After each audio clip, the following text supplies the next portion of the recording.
सोने के भाव कम होते हैं तो खुशी भी आती ही है। जैसे ही सोना कम होता है आप बाजार की तरफ दौड़ पड़ते हैं, क्योंकि ये सबसे अच्छा मौका होता है सोना खरीदने का। तो आज जानते हैं कि आखिर सोना कितने दाम से गिरा है, इस वक्त सोने का रेट क्या है और क्या ये सही वक्त है सोना खरीदने का। शादियों का सीजन अब शुरू हो चुका है, ये बेहद अच्छा मौका है सोना खरीदने का। दरअसल अचानक सोने में लगातार गिरावट देखने को मिली है। गोल्ड रेट्स में बीते 1 नवंबर से अब तक यानी 2 हफ्ते में ही 5,000 रुपए से ज्यादा की गिरावट आ चुकी है। आइए जानते हैं कि क्या है आज 24 कैरेट गोल्ड का ताजा रेट। सोने की कीमतों में इस साल बड़ा उतार चढ़ाव देखने को मिला है और एक और जहां मोदी 3.0 का पहला बजट यूनियन बजट 2024 पेश होने के दौरान सरकार की ओर से सोने चांदी पर कस्टम ड्यूटी हटाने का ऐलान किए जाने के बाद से ये भराभर टूटा था, तो इसके अगले ही महीने से गोल्ड प्राइस ने ऐसी रफ्तार पकड़ी कि सारे रिकॉर्ड ध्वस्त करते हुए शिखर पर जा पहुंचा। लेकिन बीते 2 हफ्तों में गोल्ड रेट में गिरावट देखी गई है। अभी हाल ही में मल्टी कमोडिटी एक्सचेंज MCX पर 10 ग्राम 24 कैरेट गोल्ड के रेट में 700 रुपए से ज्यादा की गिरावट आई है।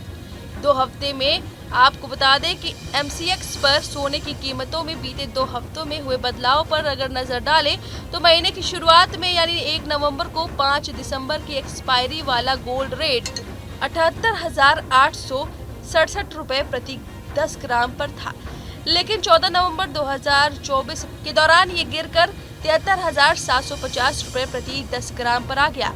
इस हिसाब से देखें तो सोने की कीमत में 1 से 14 नवंबर के दौरान 5,117 रुपए प्रति 10 ग्राम तक की बड़ी गिरावट देखी गई है। तो घरेलू मार्केट में आपको बता दें कि मल्टी कमोडिटी एक्सचेंज के साथ ही घरेलू मार्केट में भी सोने की कीमत में गिरावट देखने को मिली है।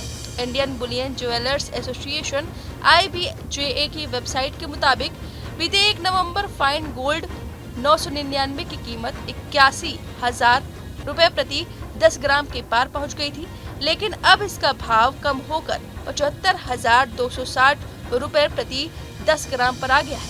मतलब 24 कैरेट गोल्ड के रेट में 2 हफ्ते में 6,000 रुपए से ज्यादा की कमी आई है। अन्य क्वालिटी के गोल्ड की घरेलू मार्केट में कीमत पर नजर डालें तो 24 कैरेट की दाम 75,260 रुपए प्रति 10 ग्राम है। 24 कैरेट क्वालिटी के दाम 73,450 रुपए प्रति ग्राम है। 20 कैरेट के दाम 67,980 रुपए प्रति 10 ग्राम है। 18 कैरेट क्वालिटी के दाम 60,960 रुपए प्रति 10 ग्राम है। तो ध्यान देने वाली बात यह है कि घरेलू मार्केट में सोने के ये दाम 10% GST और मेकिंग चार्ज के बिना है। मेकिंग चार्ज अलग अलग होते हैं और इसके चलते देश के तमाम शहरों में सोने की कीमत में बदलाव देखने को मिलता है। वित्त मंत्री निर्मला सीतारमण द्वारा बीते 23 जुलाई को संसद में मोदी 3.0 का बजट पेश करने के बाद अचानक सोने की कीमत में बड़ी गिरावट देखने को मिली थी। तो आपको बता दें कि बजट में कई बदलाव का ऐलान हुआ था और इसमें से एक गोल्ड सिल्वर से जुड़ा हुआ था। दरअसल सरकार ने गोल्ड पर लगने वाली कस्टम ड्यूटी को 15% से घटाकर 6% कर दिया था और इसका असर बजट वाले दिन ही सोने के भाव में करीब 4,000 रुपए की गिरावट के रूप में देखने को मिला था और ये गिरावट कई दिनों तक जारी रही थी। आपको बता दें कि देश भर में सोने के आभूषणों की कीमत उत्पाद शुल्क, राज्यों के कर और मेकिंग चार्ज के कारण बदलती रहती है। यहाँ बता दें कि आभूषण बनाने के लिए ज्यादातर 22 कैरेट का इस्तेमाल होता है, वहीं कुछ लोग 18 कैरेट सोने का भी इस्तेमाल करते हैं। आभूषण पर कैरेट के हिसाब से हॉलमार्क दर्ज होता है। 24 कैरेट सोने के आभूषण पर 999 लिखा होता है, जबकि 23 कैरेट पर 958, 24 कैरेट पर 916, 21 कैरेट पर 875 और 18 कैरेट पर 750 लिखा होता है। ये जानकारी आपको कैसे लगे हमें कमेंट करके जरूर बताएं। न्यूज नेशन अब व्हाट्सएप पर खबरों के ताजा अपडेट के लिए न्यूज नेशन के इस QR कोड को स्कैन करें।